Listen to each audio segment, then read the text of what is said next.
Hello, I'm John, and welcome to People in Perspective. Today I'm here with my guest, Albert Frieh, and we are going to be talking about what he does on his job.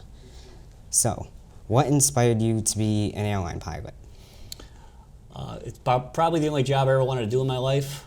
I learned how to fly at a very young age, at about 12, 13 years old from my dad.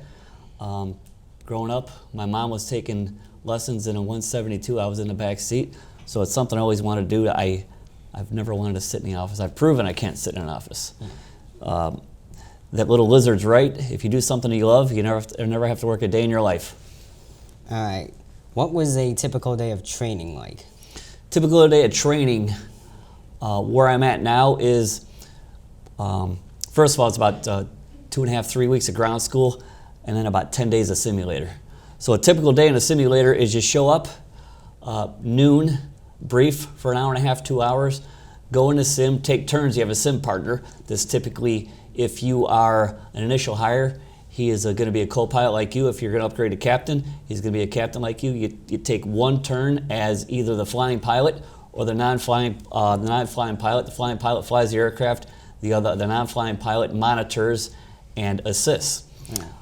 Typically, the normal training, air work, and this is all encompassing within the 10 days. Everything from air work, normal procedures, to everything's going to break. All right. Everything's going to break. We typically do it in a level 3 simulator, full motion sim, based out of Denver, where I'm based at. And usually, one of the briefings on runway 25, which takes off to the west, nothing good happens on 25. Usually everything from engine explosions, failures, dual engine failures, kind of like Sully, to decompressions. Can you describe what happens when everything breaks in that simulation? Everything breaks, you just rely on your training. Memory items, procedures, checklists, everything. And you rely on what's called crew resource management. There's cockpit is 2 crew members, captain and a first officer, and anywhere between 3 and 5 flight attendants. And they all work together to get the job done. All right. What is a day in the life on a normal flight? On a normal flight, everything's fine. All right. Just move the airplane from point A to point B, mission complete. Great job satisfaction. All right. What is the most interesting flight you had? Most interesting flight? Yes. Other than flying my parents years ago, one of the days that I knew that I'd made it, I was flying 4-engine jets for a company called Emory Worldwide Airlines, flying freight. And as a kid growing up, we used to go to the Air Force Museum in Dayton, Ohio. Right. And it wasn't a level 3 sim, so we had to get qualified for actual takeoffs and landings in the airplane. Right. My sim partner went first. I went second, and instead of going out of Dayton International Airport, we went over to Wright-Patterson Air Force Base and wound up having to fly right over the Air Force Museum, where I used to watch as a young 7, 8, 9-year-old watch the fighter jets take off, and that was probably one of the highlights of my life. All right. Let's move on to the plane you fly. Can you describe some very interesting features about it? Fly the Airbus 320 family, which consists of, we have 3 different models, the aircraft 319, 320, 321. It's all fly-by-wire. I actually work for Frontier Airlines. We're the airlines with the cute little animals on the tail. But the main difference is it's fly-by-wire, first generation. We fly 3 different models. The 319, 150 passengers, 2 pilots, 3 flight attendants. This is the 320, the standard, 180 passengers. And the 321, which is probably about 15, 20 foot longer, is 230 passengers. All right. Have you ever gotten into any crashes or anything close to that? No. No. No, I have been scared in the cockpit before. What? Describe that. Well, down in South America on a DC-8, the airplane had been sitting for a couple days in a hot, humid jungle climate. We're getting ready to take off. We're rolling down the runway. And I'm a co-pilot. We have a captain and a flight engineer. Yeah.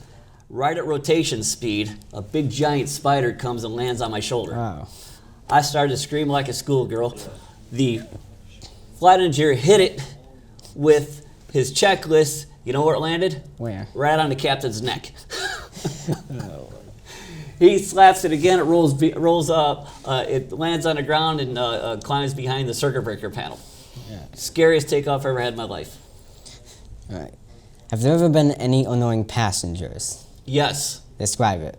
Screaming babies when I'm non-revving, or deadheading when I'm sitting in back. I'd always put me next to the screaming babies. That's why we have the cockpit door. After September 11th, anything happens, the cockpit door does not get opened. So, God bless the cockpit door. Closed, latched, and locked. And if there's a problem, the flight attendants are required to work on it. But as far as annoying passengers, Frontier was in the news a couple months ago for having some lady try to bring a squirrel on, which I find ironic because we have squirrels on a tail. We can't have a squirrel in the aircraft. All right. What about bad weather? Has that ever happened or affected the flights in any way? Bad weather. My dad had a friend growing up that flew to DC-8. That's why I wanted to fly to DC-8. These puffy clouds, he called them those puffy clouds, but he called them something else. They look nice and pretty, but you don't want to fly them because of turbulence and rain and weather. Airplanes do not handle well with hail. It tends to beat up the airframes and engines. But we have radar. We go around them. The big problem is when, let's say we're landing at O'Hare, and the thunderstorm is right over O'Hare.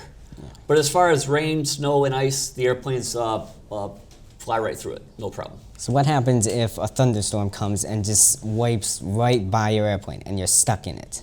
Well, you won't be stuck in it because it's called severe weather avoidance. What will happen is it'll plant itself right over O'Hare Airport, then you have to hold. All right.